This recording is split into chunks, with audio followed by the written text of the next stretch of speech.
दोस्तों आज हम लोग पढ़ेंगे 23 अगस्त 2022 का शिफ्ट नंबर 1।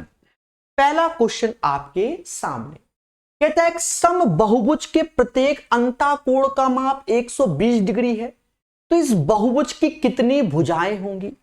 हम अच्छे जानते हैं कि इंटरनल प्लस एक्सटर्नल एंगल का सम 120 डिग्री नहीं 180 डिग्री होता है।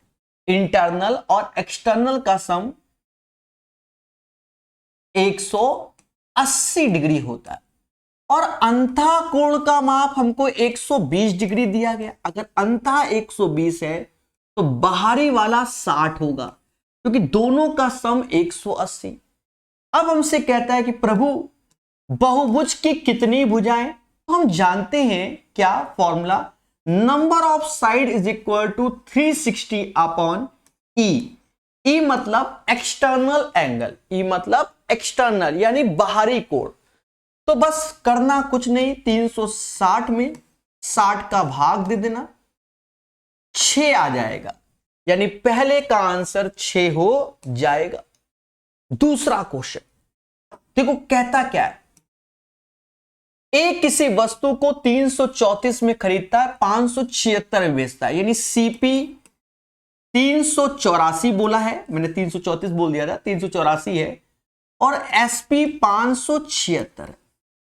देखो ये 19 त्या है, 19 दूना यानी कटता है, यानी 192 से ये 2 बार में जाएगा, 192 से ये 3 बार में, साफ साफ दिख रहा है।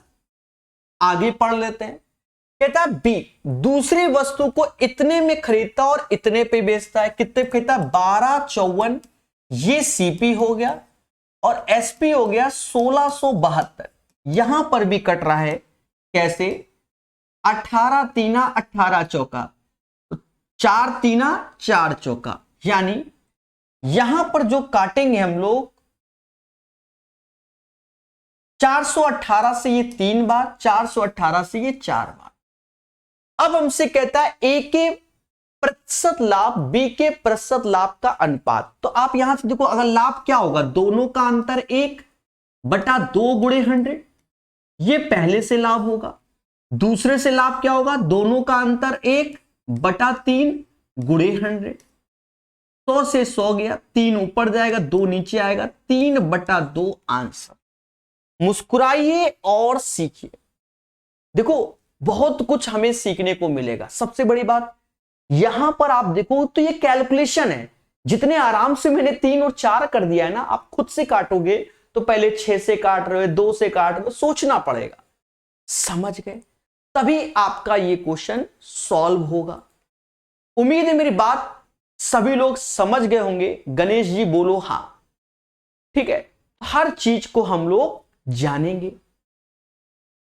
2 के बाद क्वेश्चन नंबर 3। अब देखो कहीं ना कहीं हमने ट्रिग्नोमेट्री भर भर के पढ़ाई हुई है, ठीक है, और सभी को सजेस्ट करते हैं कि जो मैंने किरण का पढ़ाया हुआ है, एसएससी का ट्रिग्नोमेट्री यूट्यूब में निःशुल्क पढ़ा है, उसको पढ़ लिया करो, मजा आ जाएगा। 500-700 क्वेश्चन है, बहुत कुछ सिखाया। अब जैसे ये क्वेश्चन है, कैसे करें, तो हमें एक टेक्निक मालूम होती है कि sign A upon 1 plus cos A का एक मान होता है। क्या होता है?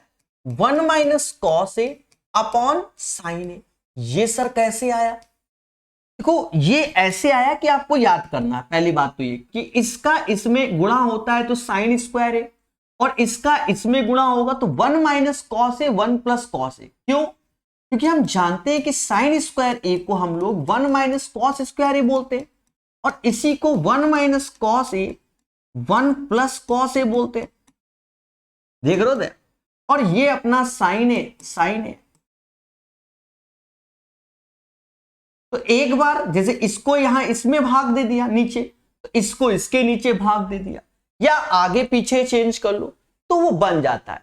मोटा मोटा आप ये देखो कि अगर ये चीज हमें दिख रही है तो साइन ए को हमने नीचे चिपका दिया, और नीचे जो था कॉस में वो ऊपर भेज दिया माइनस में डायरेक्ट, और ये दोनों वैल्यू बराबर होती हैं according to the this one. मुद्दा ही खत्म। तो ये सॉल्यूशन बड़ा प्यारा है इसका। अब देखो मेरे दोस्त, यहां देखोगे बेस समान है, इसका हैप्पी बर्थडे ऊपर 2 आया, 2/sin है, इसी को समाज 2 cosec A कहता है। बाकी निंजा टेक्निक अलग से भर भर के सिखाई गई है यूथ 2024 में। ठीक है, सभी बोलिए क्या मेरी बात क्लियर हो रही है? एक बच्चा लिखता है कि सर क्या यूथ 2024 कंप्लीट कर ले सिलेक्शन हो जाएगा? मेरे भाई पहले बात सुनो, देखो एक किताब तो आपको प्रॉपर करनी ही करनी है, उससे क्या होगा कि आप सिलेबस कंप्लीट कर लेते हो अच्छे से, ठीक है, और उसी किताब में अपने टिकट लगा लेते हो। फिर उसके बाद प्रैक्टिस, क्यों हम RS अग्रवाल पढ़ा रहे हैं, क्यों हम ये अलग से सेट करा रहे हैं? क्योंकि हर किताब में पूरे क्वेश्चन नहीं, लेकिन एक बार आपने एक चैप्टर के 150 क्वेश्चन 200 क्वेश्चन लगा लिए, अंदर से आता है चैप्टर। कॉन्फिडेंस भी बड़ा मैटर करता है। समझ में आया कि नहीं आया? ठीक है, जैसे मैं आपको एक एग्जाम्पल कहो तो दूं, जैसे जिंदगी में पहली बार तुम्हारे सामने कोबरा बैठा है, कोबरा क्या कौनो सांप ही बैठ रहा है, हम डर गए। अब वो डेली बैठ रहा है सांप, तो एक दिन ऐसा आएगा कि हम उस सांप को पकड़ने की कोशिश करेंगे। एक बार पकड़ ले गए, वो भले जहरीला नहीं था, अब दूसरी बार मालूम चला जहरीला सांप है, तो भी एक बार हिम्मत करेगी, लाओ उसको भी पकड़ ले। समझ में आया? तो प्रैक्टिस तो आपको करनी है, ये बात अच्छे से याद रखना। ठीक है, कभी बिना जहर वाला मिलेगा, कभी जहर वाला मिलेगा, अभ्यास अच्छा है तो जहर वाले को भी पकड़ लोगे। ठीक है, अब इससे ज्यादा क्या एग्जांपल दे मेरे भाई? कहते हैं निम्नलिखित में से कौन सा कथन सत्य नहीं है? तो कह रहा है समचतुर्भुज के आसन कोणों के किसी भी युग्म का योग 180 नहीं होता है, तो यही सत्य नहीं है, यही आंसर हो गया। सर ये कैसे? समझो, चाहे समचतुर्भुज हो चाहे हमारा समांतर चतुर्भुज हो, हमने पढ़ाया है कि एडजेसेंट एंगल का सम 180 डिग्री होता है। यहां पर भी इसका भी 180, ये भी 180, ये भी 180। चाहे आपका समांतर चतुर्भुज हो चाहे समचतुर्भुज हो, तो पहली बात बिल्कुल क्लियर है, सही है। समचतुर्भुज के विकर्ण एक दूसरे को समकोण पर समद्विभाजित करते, बिल्कुल करते हैं, ये तो बिल्कुल ट्रू पॉइंट है। ये यानी ये पॉइंट ट्रू है। कहां गया ऊपर वाला? ट्रू है। कहता है सभी वर्ग समचतुर्भुज होते हैं, बिल्कुल ये भी ट्रू है। एक समचतुर्भुज की सभी भुजाएं सर्वांगसम होती हैं, यानी एक तरीके से बराबर होती है, कॉन्ग्रेंट होते हैं, सब सही है। तो ये पहला स्टेटमेंट हमारा क्या है? रॉन्ग है, क्योंकि एडजेसेंट एंगल का सम 180 डिग्री होता है। अब ये क्वेश्चन बहुत सी किताबों में नहीं मिलेगा, लेकिन हमें पढ़ना पड़ेगा। समझ गए? चलिए क्वेश्चन नंबर 4 के बाद क्वेश्चन नंबर 5 कहता है भैया इसको सॉल्व करो, क्योंकि 12 में 3 से भाग दोगे तो 4 आएगा, और 8 7 15, 15 में से 3 गया तो 12 आएगा, तो 12 चौक 48, 48 इज द राइट आंसर। 12 में 3 से भाग दोगे तो 4 आएगा, और 8 7 15 में से 3 गया 12, तो 12 चौक 48 होगा। क्लियर ना? कहता है आंकड़े इतने का माध्य y है, आंकड़ों का बहुलक क्या है? माध्य क्या होता है? एक तरीके से एवरेज होता है, यानी सभी का योग, यानी इतने का योग डिवाइड बाय जितने टर्म से बराबर y। तो देखा जाए ये भी 9 हो गया, ये भी 9, ये 9, 9 त्रिका 27, 3 30, 30 प्लस y हो गया। टर्म्स 2 2 4 7 हो गए, और बराबर y के, तो 7y बराबर 7y minus y 6y, y बराबर 5 आएगा। इसको कैलकुलेट कर लिया हमने।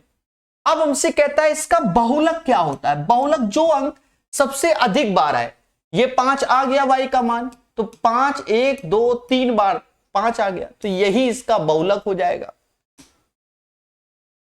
क्वेश्चन कहता है 10 वर्ष पहले एक मां की आयु उसके पुत्र की आयु की 3 गुनी थी। अच्छा क्वेश्चन है। 10 वर्ष पहले एक मां की आयु उसके पुत्र की आयु की 3 गुनी थी, ऐसा बोला गया। फिर कहता है 5 वर्ष पहले उसकी आयु उसके पुत्र की आयु की 5/3। अब देखो यहां अच्छा क्यों है, एक्चुअल में यहां 5 वर्ष पहले बोल दिया गया। जनरली क्या होता था 5 साल बाद इस टाइप से, अब 5 वर्ष पहले मतलब प्रेजेंट से ही 5 साल पहले जाना है, इसलिए अच्छा हो गया। उनकी आयु का रेशियो 5:2 हो गया। अब यहां खेल लो, इसका अंतर 2, इसका 3, तो 2 का गुणा कर लो, इसमें 3 का कर लो। देख लो नसेबाजी नसेबाजी, सुबह सुबह सस्ता नशा। 5 2 का अंतर 3, तो 3 का गुणा यहां कर लोगे और 2 का यहां कर लो। और मेरे प्यारे दोस्तों ये हो गया 10 में से 9 गया, 1 आया। अब ये 1 क्या होगा, यहां तक का गैप पूरा 10 था, ये 5, ये 5 आया, 1 बराबर 5 की, ये वाला भाई टोटल यहां तक लाल 10 था, ये 5 था, तो 1 बराबर 5 की, तो ये 9 पना 45 हो जाएगा। 9 पना 45, तो उसकी वर्तमान आयु, तो यही 45 में 10 साल जोड़ दो, 55 हो जाएगी। क्योंकि अब इसकी तो पूछ ही नहीं गई, वरना ये 15 10 25, 25 तो ऑप्शन में ही नहीं। तो व्हाट इज हर एज, हर शब्द का प्रयोग गर्ल्स के लिए होता है, और सन यानी बेटा, तो हर ने इसके लिए हिज शब्द का प्रयोग होता। तो हर यानी माता की आयु पूछी गई। क्लियर है, बोलो मेरे प्यारे दोस्तों हां। कोई क्वेश्चन ना समझ में उसे दोबारा देखो, तिबारा देखो, ठीक है, बड़े आराम से बता देते हैं। ये क्वेश्चन अच्छा है आज का, बहुत से बच्चे इसको नहीं कर पाएंगे और या तो सर्च करेंगे क्या। पहले तो को प्राइम नंबर समझो, को प्राइम नंबर चाहे दुनिया भर के कितने भी नंबर दे दो, उसका HCF 1 होना चाहिए, यानी हाईएस्ट कॉमन फैक्टर 1 होना चाहिए। अब जैसे 4 और 9, अब 4 9 प्राइम तो नहीं है लेकिन को प्राइम है, क्योंकि 4 और 9 में कुछ भी कॉमन नहीं है, यानी HCF 1 होता है। यहां कहता है उनमें से पहली दो, मतलब 3 संख्याएं हैं x y z, मान लो पहली 2 संख्याओं का गुणनफल यानी x इंटू वाई का जो गुणनफल है वो 357 है, और अंतिम 2 यानी yz का जो गुणनफल है yz का वो 609 है। तो पहले तो हम इसका HCF निकाल ले, तो पहले तो हम रेशियो निकाल लो, y कट गया, भाग दोगे x/z, ऐसे आ गया x/z, ऐसे आ गया। देखो कटेगा, ये हर भर के कटेगा, बस पेशेंस रखना पड़ेगा।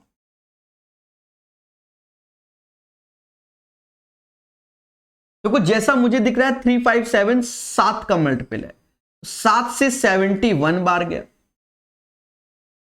8 से 56,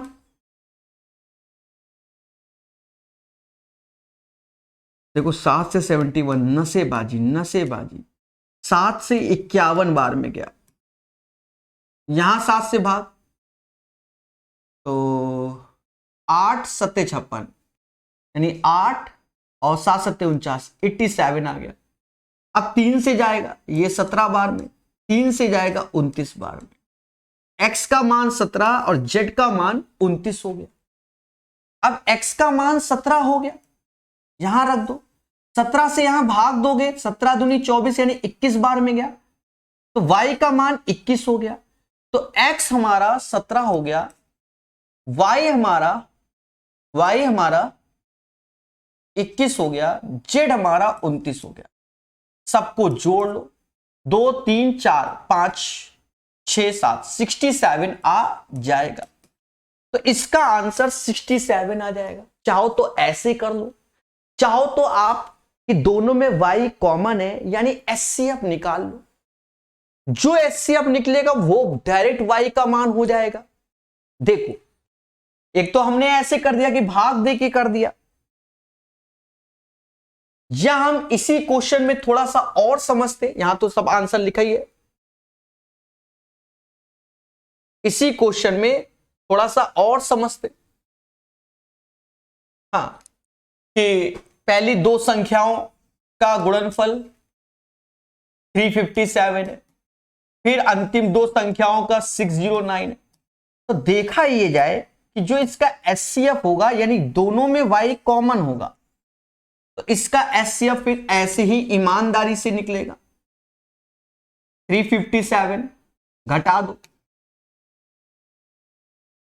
9 में से 7 गया 2 आया, 10 में से 5 गया 5 आया, और ये 2 आएगा। अब 357 इसके अंदर जाएगा, 252 ऐसे आएगा, तो अब यहां से 105 आ जा रहा है। अब ये 252 तो 210 हो गया, यहां से 42 बाहर आ जाएगा, 105 अंदर जाएगा, 84 यहां से 21 आ गया, 42 अंदर जाएगा और कट गया, यानी एचसीएफ 21 आ जाएगा।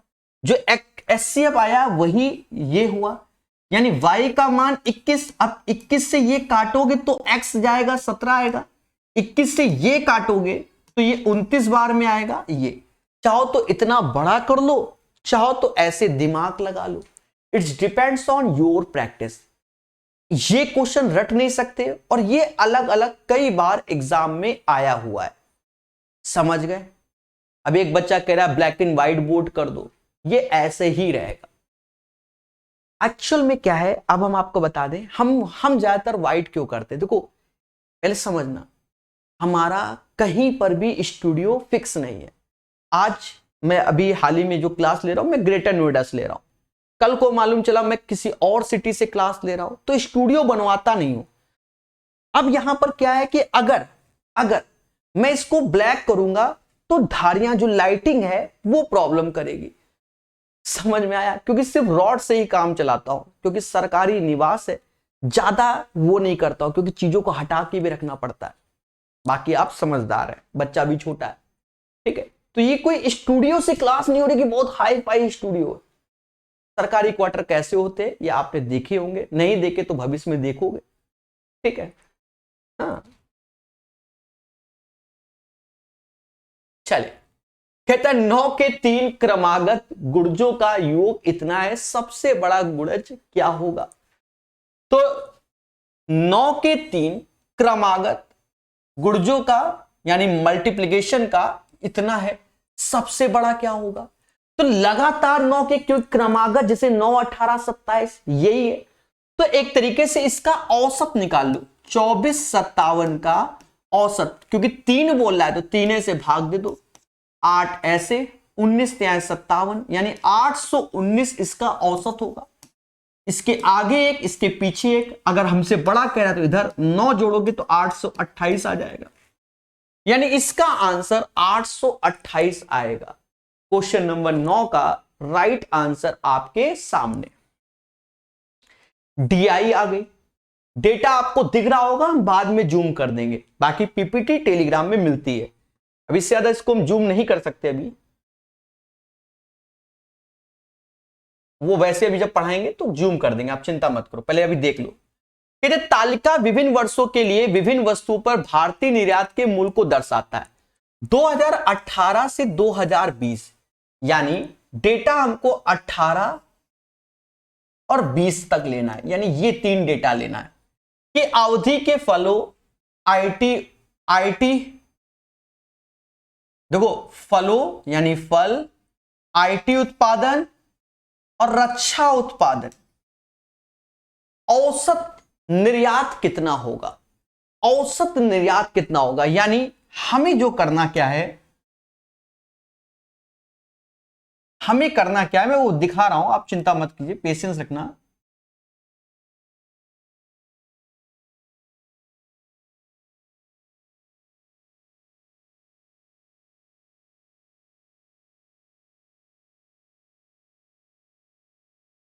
थोड़ा सा पेशेंस,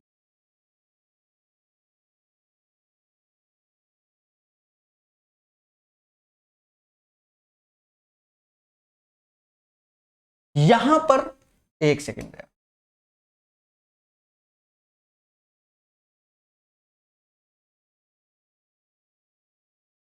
ठीक है। अब आपको दिख भी रहा होगा, थोड़ा बहुत हाईलाइट किया है मैंने, ठीक है। अब यहां पर देखो, हमें ये डेटा जोड़ना है, ये डेटा जोड़ना है, ये डेटा, तो ये डेटा ये डेटा ये डेटा को जोड़कर 3 से भाग देना होगा। ये पूरा का पूरा, ये डेटा 1 हुआ, ये डेटा 2 हुआ, ये डेटा 3 हुआ, हम तो एक साथ सबको जोड़ देंगे, ये नहीं लिखेंगे अलग अलग, और दिखाएंगे आपको, अभी चिंता मत करो। पहले जूम ही कर देते हैं, देखो अब तो दिख रहा है ना। तो ये जो डेटा आपको सामने है, ये वाला, ये वाला, ये वाला, इन तीनों को हम जोड़ेंगे तो 3 डेटा है और फिर 3 से भाग दे देंगे, वही हमारा आंसर होगा। समझ में आया? तो जोड़ा जाता है मेरे भाई। अब हम सीधे जोड़ रहे हैं, इसलिए परेशान ना होना। देखो 1 5 6 6 5 11 यानी आया 1 हासिल। 8 9 9 8 17 1 18 19 20 20 6 26 26 6 32 32 और 14 32 14 46 4 हासिल। 4 5 6 7 8 861 आ जाएगा। बाकी आप जोड़ लेना मेरे भाई। डेटा जूम कर ही दिया था। अब ये 3 स्लॉट है, 3 से भाग दे दो तो 84 28 बार में और 7 21 यानी 287 करोड़ आ जाएगा। यही इसका आंसर होगा क्वेश्चन नंबर 10 का।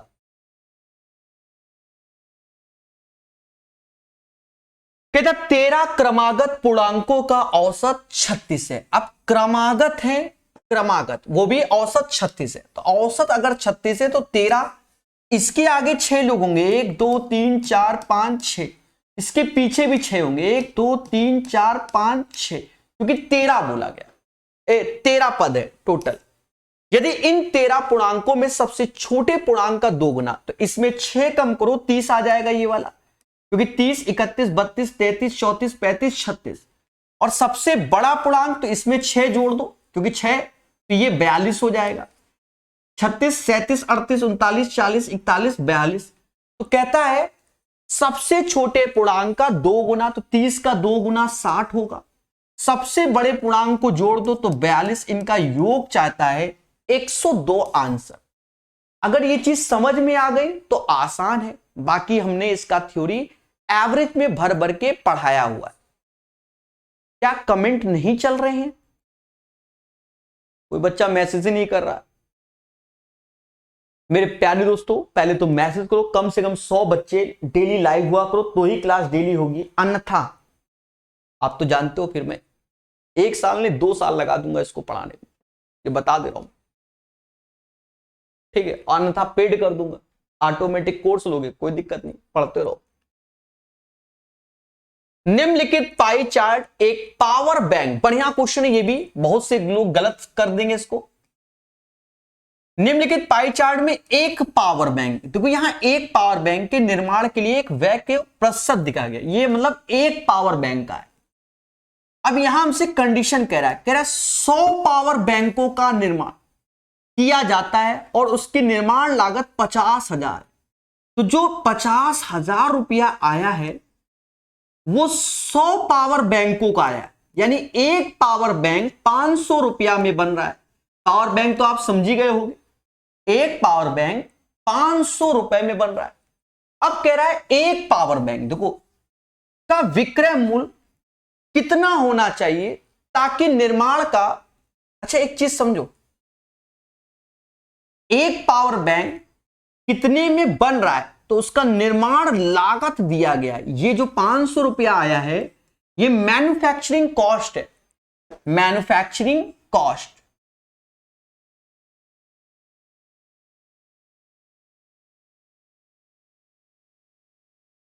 यानी लागत मूल्य, यानी लागत मूल्य है। अब यहां पर देखोगे डेटा दिख नहीं रहा होगा, मैन्युफैक्चरिंग कॉस्ट है 30%, मतलब 30% की वैल्यू है हमारी 500। तो 100% यानी 1% की वैल्यू 500 बटा 30 होगा और 100% मतलब ये होगा।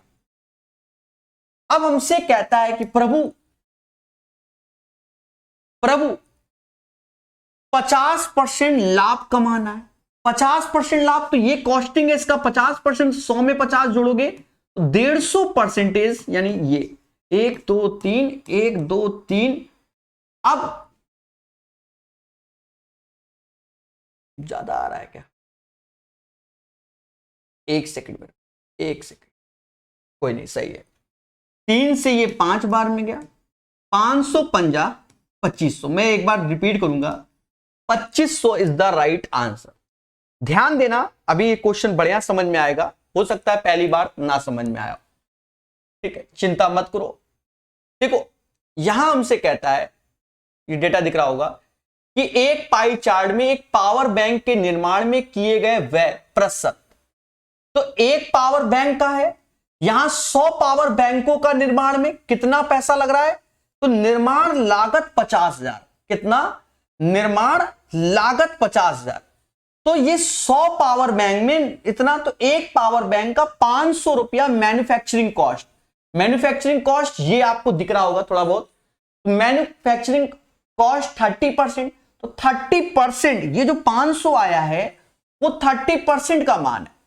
तो 500 30%, तो 100% 500 मतलब 50,000 बटा 30 हो जाएगा। समझ गए? तो अब ये तो हो गया, ये तो एक की कॉस्टिंग कर, 50% लाभ कमाना है, तो 100 में 50 जोड़ दो, 150% वैल्यू, तो यानी 500 गुणे 5 250 आएगा, 2500 आएगा। एक सुंदर क्वेश्चन है मेरे दोस्त, सुंदर क्वेश्चन। बहुत से लोग देखो आजकल क्या है, बच्चा डीआई पढ़ना ही नहीं चाहता, और जब पेपर में 2-3 डीआई आती है तो खेला हो जाता है। पढ़ो। यहां कहता है हमसे एचसीएफ बताओ, तो आप तो जानते हो एचसीएफ बड़ा हाईटेक निकालते हैं हम। देखो मोटा मोटा आप देखो, मोटा मोटा जैसे यहां 5 लिखा है तो ये 5 का मल्टीपल नहीं, हट जाएगा। यहां 7 लिखा है, 45 7 का नहीं, हट जाएगा। यहां 3 लिखा है, 3 का है, 3 का है, 3 का, ये हो जाएगा। यहां 9 लिखा है, 9 का है, लेकिन 9 का ये नहीं है, 78 नहीं होता, इसका एचसीएफ 3 आएगा। कैसा लगा? और अभी सेम पैटर्न का क्वेश्चन यूपी पुलिस कांस्टेबल में भी आया, हमने ऐसे ही वहां बताया, और ये निंजा टेक्निक युद्ध 2024 में सिखाई है। यदि चक्रवृद्धि ब्याज पर निवेश की गई राशि 10 वर्षों में स्वयं की दुगना हो जाती है, यानी P रुपया लगाते हो 2P पाते हो 10 वर्ष में, तो हमसे कहता है समान ब्याज दर पे समान धनराशि कितने वर्ष में 16 गुना हो जाएगी।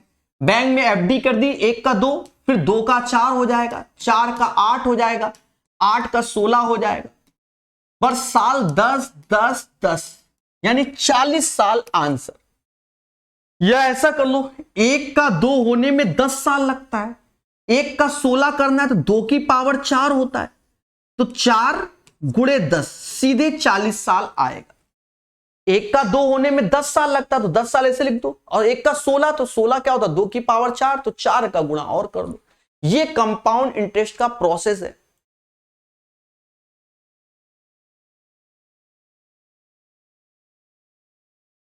एक बच्चा कह रहा है दोनों बुक कैसे कंप्लीट करें? अरे एक एक कंप्लीट करो। आपको जब कोई भी किताब एक लगा लेते हो, दूसरी किताब के लिए मेरे भाई पूरा पढ़ने की जरूरत नहीं होती, आधे तो दूसरे में होते हैं। और एक और चीज समझो, जैसे बहुत से टीचर पहले क्या करते थे मार्केट में, आपको बड़े बड़े टीचरों के हैं बता रहे हैं, कहते थे सिर्फ मेरा कोर्स पढ़ो मेरा। अब देख लो सब किताबें लॉन्च कर रहे हैं और सब किताबों से कह रहे हैं ये किताब खरीदो इससे बेनिफिट। क्यों? क्योंकि अब वो सही डायरेक्शन में, कोई सीट ईट से बेनिफिट नहीं होता किताब पढ़ने से, क्योंकि वो आपके पास हार्ड कॉपी होती है, टिक लगा लेते हो। पहले भर भर के सीट दिया करते थे, खत्म कर दिया सीट का प्रोसेस।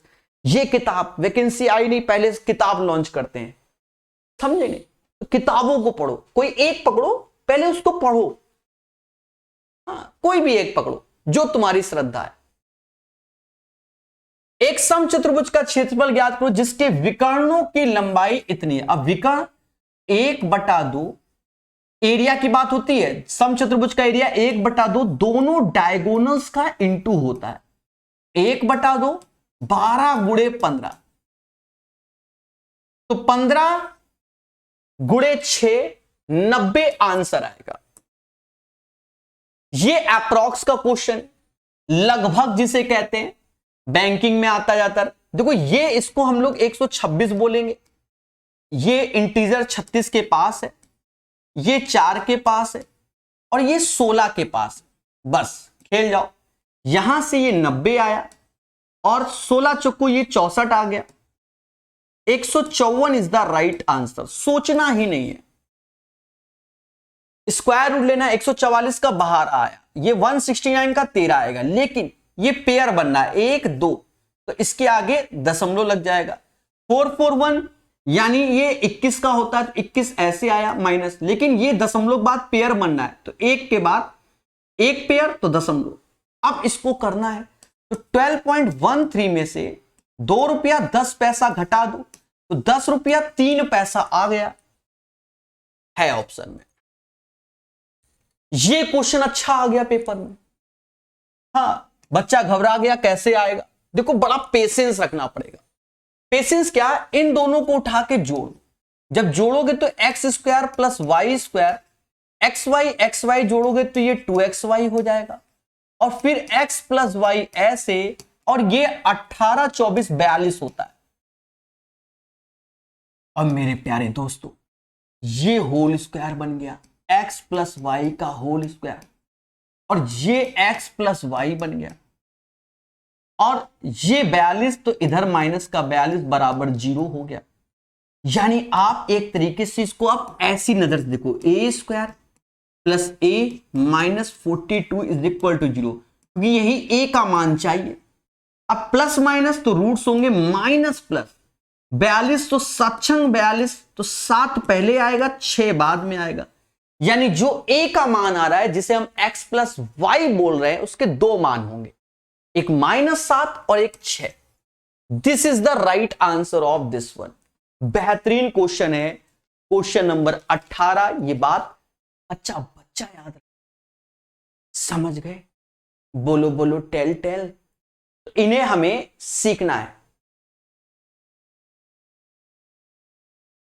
अब एक बच्चा कह रहा है सर आपकी मैथ अच्छी है, आप बहुत सारे एग्जाम निकाले होंगे। मेरे भाई मैथ अच्छी है, अदर सब्जेक्ट नहीं अच्छी है, ठीक है।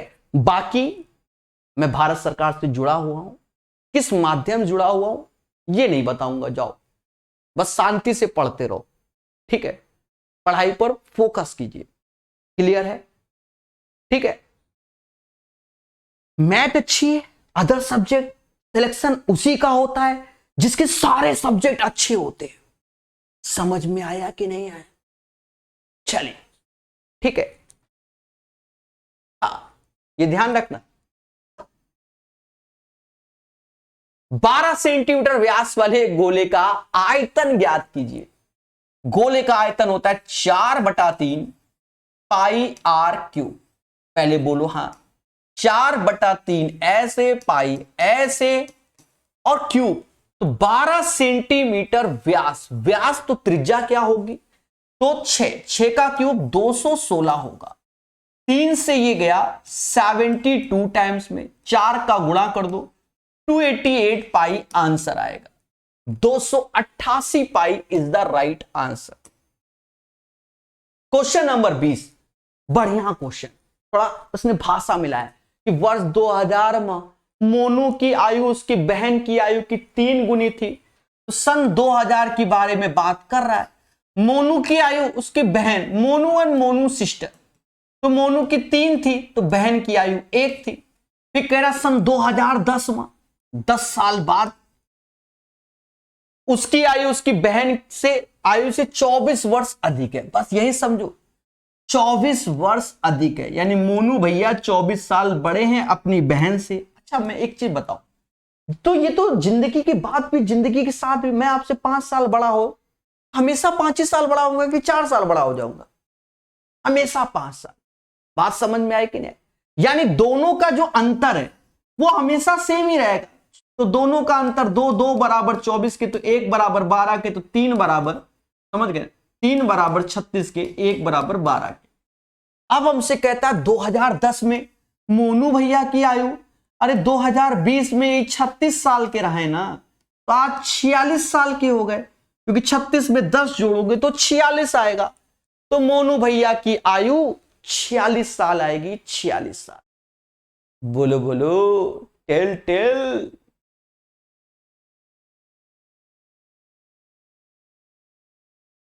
चलिए क्लियर है?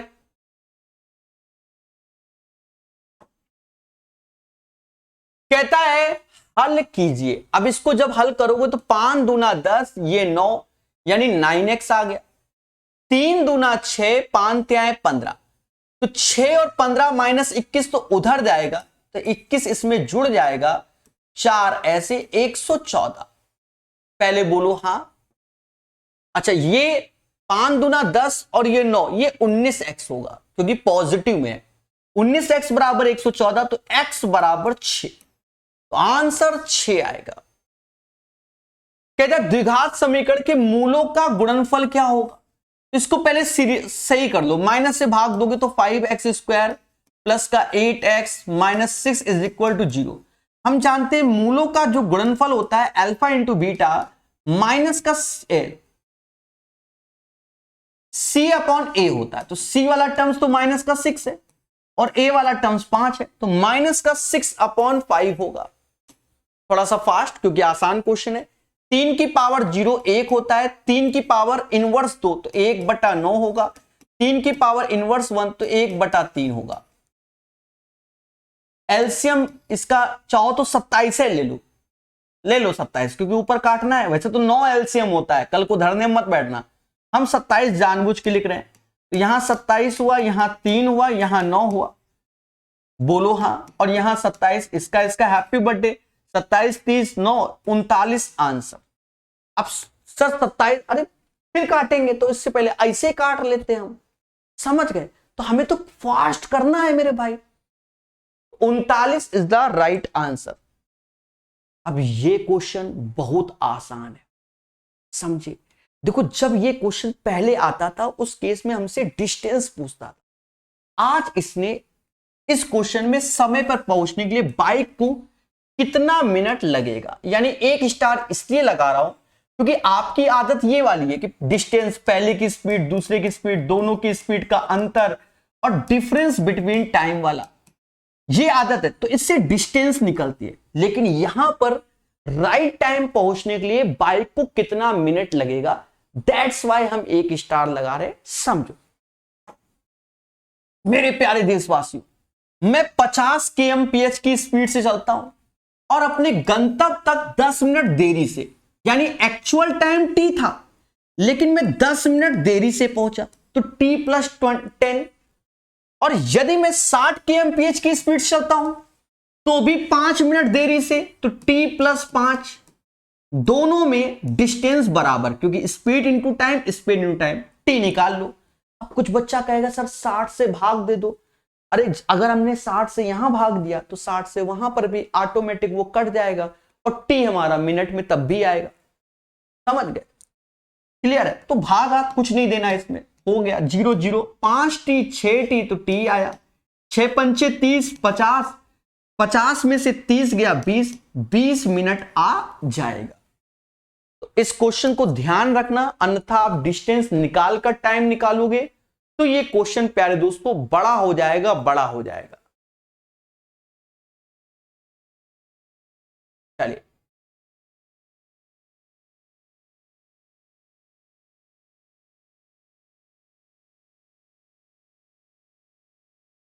एक सर्टिफिकेट लगा देना जिसने एसडीएम डाल दिया है, एसडीओ डालना था, ठीक है। तो एक सर्टिफिकेट लिख देना कि बाय मिस्टेक ऐसा हो गया है और टाइपिंग एरर हो गई, तो कोई बड़ा मुद्दा नहीं। और एसडीएम समझ गए ना, अब रेलवे की तैयारी करो, एसडीएम तो नहीं बन रहे हो, तो वो खुद ही मैनेज कर लेंगे, ठीक है। जैसे कोई भी चीज, जैसे नाम आम में सर्टिफिकेट में एरर हो जाए, एक सर्टिफिकेट अलग से बनवा लो 10 रुपए के स्टाम्प पेपर में, कोई दिक्कत नहीं होता है वेरिफिकेशन में, ठीक है, समझ गए। अब ये क्वेश्चन आसान है। महज द्वारा कारखाने में एक वस्तु का उत्पादन करने के लिए लागत कितना है, 2000 रुपए की। उत्पाद को कारखाने में शोरूम तक लाने में 10% के बराबर खर्चा। अब 2000 है, इसका 10% खर्चा, 200 रुपया हमने खर्च कर दिया, तो अब ये 2200 रुपया हो गया। फिर कह रहा है शोरूम में वह उत्पाद को उस कीमत पे बेचे कि जिसमें 15% का अधिक थी। समझ गए, उत्पादन और परिवहन में खर्च की गई लागत से 15% अधिक, यानी 2200 का 15% और जोड़ दो, 2 जीरो चले गए, 15 दूनी 30, 330 रुपया और चाहिए। हम लोग बेचेंगे 2530 रुपए, 2530 रुपया, यही इसका आंसर होगा। देखो बहुत सी चीजें ऐसी होती हैं जिनकी मैन्युफैक्चरिंग कॉस्ट कम होती है, लेकिन अब मान लो मैं जनरली बात कर रहा हूं, जैसे ये जो डिजिटल बोर्ड बना होगा तो इसकी कीमत शायद 50,000 रुपए में बन गया होगा। 50,000, 30,000, 40,000 इसकी कॉस्टिंग आई होगी। पहले समझो, 40 या 50,000 रुपए कॉस्टिंग आई होगी, 50,000 मान ले रहे। अब ये डिजिटल बोर्ड जो बनता है वो कहां बनता है, मतलब चाइना में। हाँ, सारे डिजिटल बोर्ड जितने भी मार्केट में है सब चाइनीज है मोटा मोटा। अब वहां से आया सारा पार्ट अलग अलग, असेंबल भारत में किया, तो यहां पर असेंबल किया तो मालूम चला 50,000 से 70,000, लेकिन चाइना में जो इसकी कीमत थी वो 50,000 से कम थी। भारत सरकार तुरंत टैक्स कहेगी कि भैया तुम माल हमारे देश में ला रहे हो, हम तुम पे 50% टैक्स लगाएंगे। यानी 50,000 के माल में 25,000 तो तुरंत ही टैक्स लगा दिया भारत सरकार ने। फिर यहां पर तो ये 50,000 की जगह 75,000, समझ गए ना कितना टैक्स लग रहा। पहले समझो, यहां टैक्स मारा, फिर यहां असेंबल हुआ, तो ये कहीं ना कहीं मतलब 1,20,000 के आसपास पड़ गया सब मिलाकर। और सुनो, फिर गवर्नमेंट कहती है भैया 18% जीएसटी लेंगे, और जो असेंबल कर रहा है वो भी फर्म कर रहा है, घर तक पहुंचा रहा है, सारी फैसिलिटी दे रहा है, तो उसको भी अगर 20-30 हजार नहीं मिलेंगे। अब डिजिटल बोर्ड तो ऐसा तो है नहीं कि हर गली में बिक रहे हैं सब्जी मंडी के हिसाब से, मतलब एक बोर्ड में कम से कम जो बेचता है उसको 50,000 का फायदा होना चाहिए। अब आपको बताएं, उसके बाद जीएसटी, समझ गए क्यों? अब ये तो है नहीं डेली बोर्ड बिक रहा है, महीने में 4 बिके तो वो भी तो खर्चा निकालेगा, समझ गए ये चीजें। तो टैक्सेस बहुत लगता है हर चीज में। आप मोबाइल देखते होंगे, भारत में अलग रेट में, दुबई में अलग रेट में। लोग जाते हैं दुबई, घूम के भी आ जाते हैं और फोन ले आते हैं, उतने का ही पड़ता है, समझ गए ना?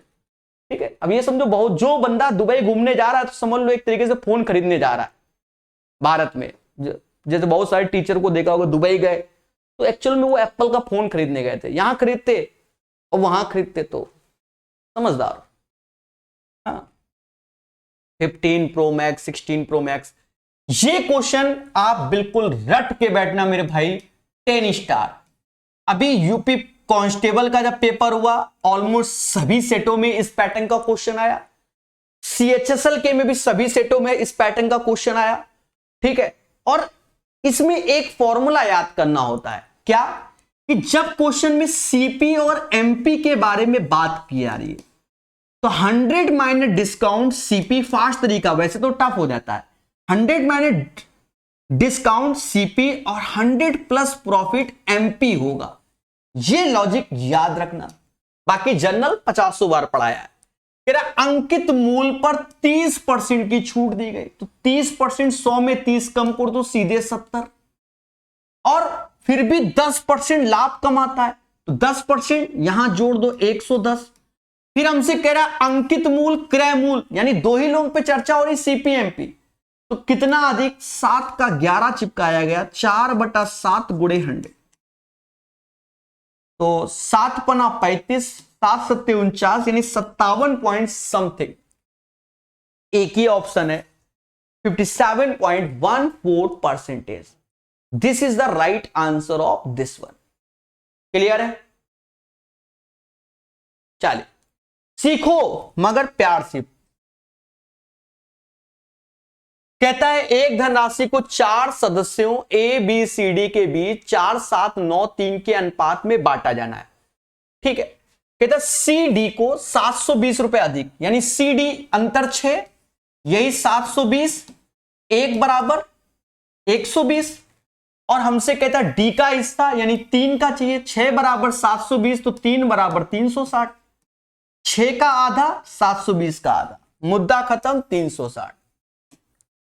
ये क्वेश्चन, एक साइकिल चालक 2.5 किलोमीटर की दूरी 4 मिनट 10 सेकंड में तय करता है समान चाल से। देखो इसने क्या बोला, समान चाल से 6 किलोमीटर की दूरी तय करने में, यानी दोनों में स्पीड समान है, और स्पीड बराबर डिस्टेंस अपॉन टाइम। डिस्टेंस कितना, 2.5 kilometre, time 4 minute 10 second, 4 minute 10 second, 4 minute answer minute में निकालना ना, तो 10 सेकंड को 10/60 यानी 1/6, यानी 25/6। अब एक चीज ध्यान देना, ये किलोमीटर में ले रहा हूं, ये मिनट में ले रहा हूं, ठीक है।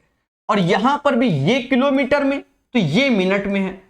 अब ऐसा क्यों? अगर मैं यहां पर चेंज करूंगा तो यहां पर भी चेंज करूंगा तो वो ऑटोमेटिक कट जाएगा। समझ गए ना? तो कुछ करना ही नहीं, ऐसे ही छोड़ दो। इसका इसमें गुणा होगा तो ये 15/25 और 6/t, तो 3/5, 3 से ये 2 बार, 5 दूना 10, यानी जो टाइम आएगा वो 10 मिनट आएगा। 28 का आंसर 10 मिनट होगा, 10 मिनट होगा, यही इसका आंसर होगा। ठीक है, क्लियर है? समझ गए सभी लोग? तो ये कंप्लीट हो गया, समझ गए?